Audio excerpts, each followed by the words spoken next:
Sir मैं yes. Yes, चलो सही है। ये body of mass 2 kg initially at rest moves under the action of the applied horizontal force 7 Newton on a table with coefficient of kinetic friction is 0.1. ठीक है, 0.1. Work done by the applied force in 10 seconds. Work done by friction in 10 seconds. Work done by the net force. Second के सारे question में discuss कर देता हूं। 6.2 देखो इधर,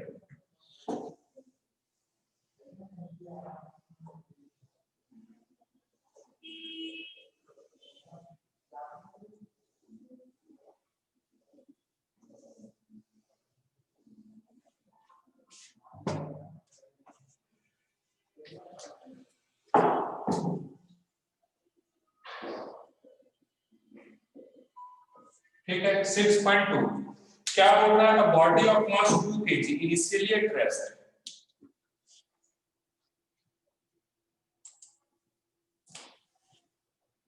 ये टेबल है, टेबल के ऊपर रखा हुआ है 2 kg का एक मास, ठीक है। moves under the action of an applied force 7 Newton.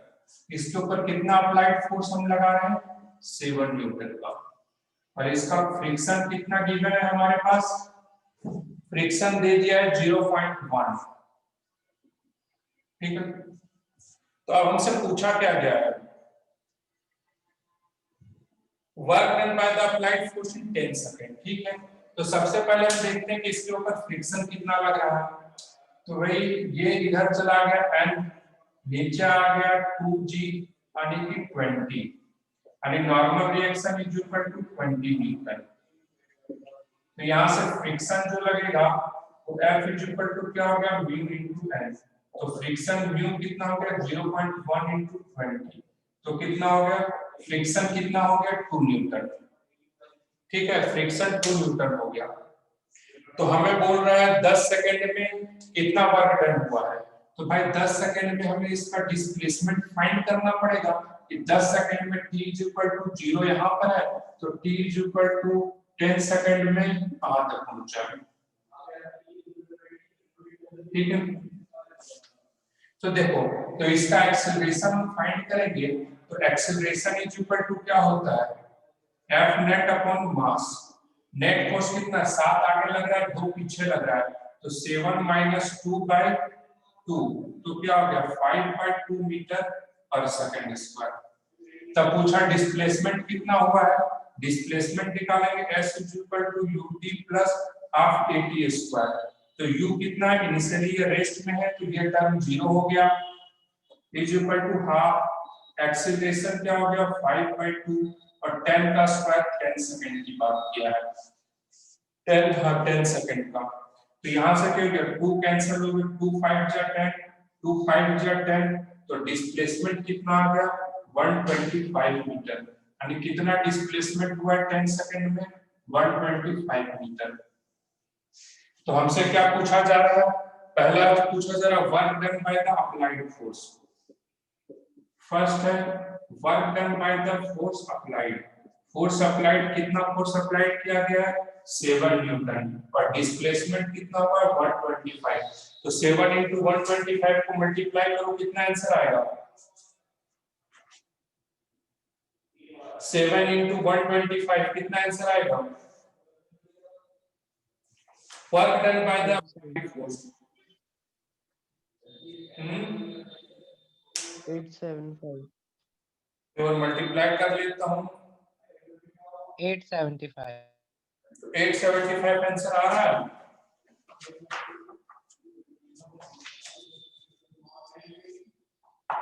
882 आ रहा है, 882।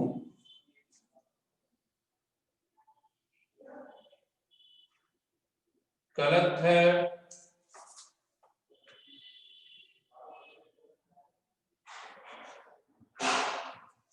882।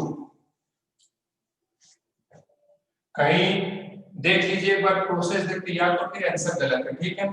2 kg का ब्लॉक है, horizontal force of 7 Newton, friction इतना 7 न्यूटन है, 22 हो गया, इधर 2 kg का है तो 2 न्यूटन हो गया, एक्सेलरेशन 5/2 हो गया। सही बात है, 7 न्यूटन इधर लग रहा है, 2 इधर लग रहा है, तो 5 न्यूटन इसके ऊपर नेट फोर्स क्या लग रहा है, 5 न्यूटन का फोर्स लग रहा है, तो 5/2 हो गया। वेरी गुड, नहीं सही है। 5/2 मीटर पर second square is equal to ut plus half at square, क्योंकि होगा half into acceleration 5/2 into t square 10 into 10 on a table with coefficient of work done by the applied force in 10 second. Answer सही है ये। तो यहाँ पर क्या हो गया 125 into 7, 7 5 जा 35 5 3 7 2 जा 14 3 20 और ये क्या हो गया 1, ठीक है। 875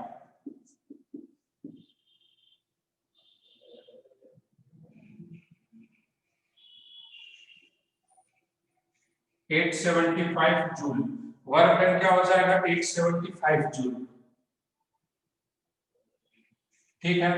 उसके बाद सेकंड क्वेश्चन हमारे पास क्या है, सेकंड हमसे पूछा जा रहा है work done by the friction in 10 second. 10 second में work done by the friction कितना हो गया, work done by the friction, friction किधर लग रहा है, अपोजिट डायरेक्शन में लग रहा है, ठीक है। फ्रिक्शन हमारा क्या लग रहा है, अपोजिट डायरेक्शन में लग रहा है, तो फ्रिक्शन फोर्स क्या है -2 इंटू, अच्छा अच्छा वो उसमें जो आंसर में मिस्टेक आ रहा है, आंसर में जो चेंजिंग आ रहा है वो किसकी वजह से आ रहा है पता है, ये 9.8 लेकर के सॉल्व किया गया है, ठीक है। अब मुझे समझ में आ गया, ये जो हमने g की वैल्यू 10 ले ली है, वहां पर g की वैल्यू 9.8 लिया गया है, माइनस ऑफ 125 into 2, तो माइनस ऑफ कितना हो गया 250 जूल, यानी फ्रिक्शन कितना वर्क डन कर रहा है 250 जूल। जो एनसीईआरटी में पीछे में जो आंसर दिया हुआ है वो 9.8 लेकर के दिया हुआ, हम लोग सॉल्व क्या कर रहे हैं 10 को लेकर के सॉल्व कर रहे हैं। उसके बाद नेक्स्ट क्वेश्चन है work done by the net force, work done by the, ये सेकंड हो गया। थर्ड यहां पर सॉल्व हो रहा है, देखिए work done by the net force, तो net force F net into displacement, तो नेट फोर्स कितना है 7 इधर लग रहा है 5 इधर, 7 इधर लग रहा है 2 इधर लग रहा है, तो नेट फोर्स कितना हो गया 5 into 125, 5 into 125 कितना होगा 625 joule, work done by the net force 625 joule. तो नेक्स्ट क्वेश्चन क्या, change in kinetic energy of body in 10 second. Change in kinetic energy क्या होगा, net work done is equal to change in kinetic energy. Work energy theorem से बताया था मैं, net work done is equal to change in kinetic energy, और net work done कितना है यहाँ से, नेट वर्क डन 625 जूल है, तो चेंज इन काइनेटिक एनर्जी क्या हो जाएगा 625 जूल। चलिए यहाँ तक नोट डाउन कीजिए, ये एग्जांपल 6, ये एक्सरसाइज का 6.2 क्वेश्चन है, चलिए नोट डाउन कीजिए।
चलिए इसको नोट डाउन कीजिए और नेक्स्ट क्वेश्चन बताइए कौन सा डाउट है।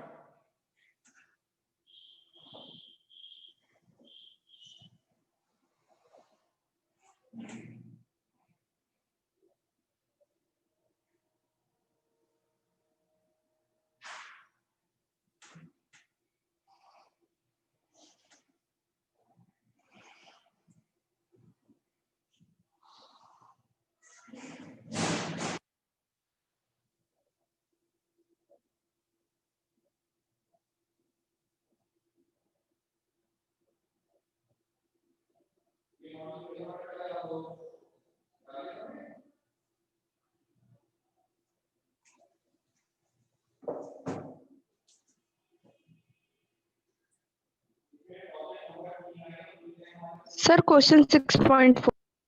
6.4 very good. Yes, sir. Yes, sir.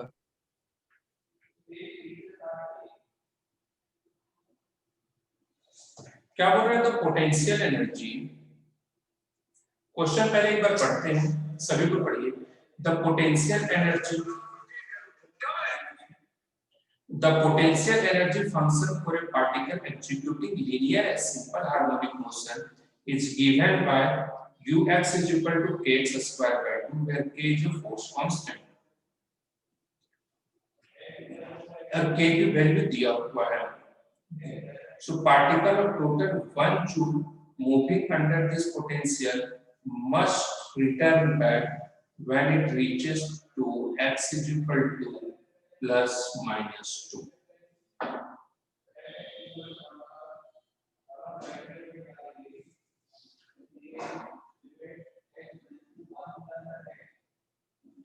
ठीक है, आप लोग को मैं पोटेंशियल एनर्जी का रिलेशन बताया हूं, फोर्स और पोटेंशियल एनर्जी का।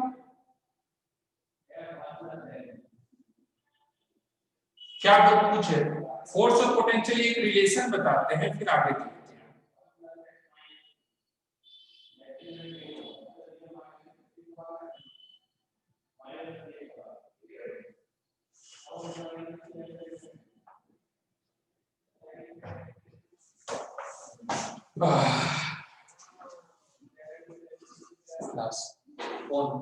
क्या क्या ये कोई नहीं है, बैठे कम क्लास चल रही है। ठीक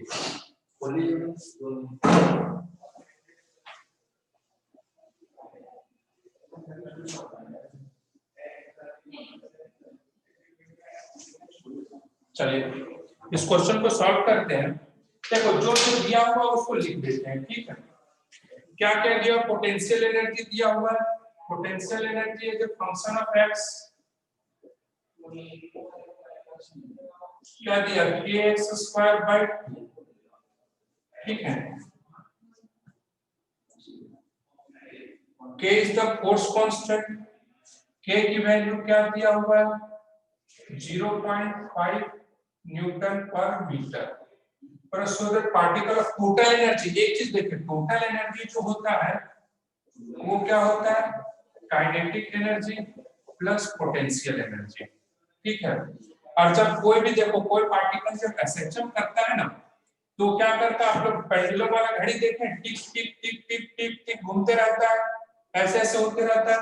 तो ये देखो जो मैक्सिमम पॉइंट ये जो होता है, जो सेंटर होता है उसको मीन पोजीशन कहते हैं, और जो एकदम डिस्टेंस पर जाता है वो एक्सट्रीम पोजीशन हो गया, ठीक है।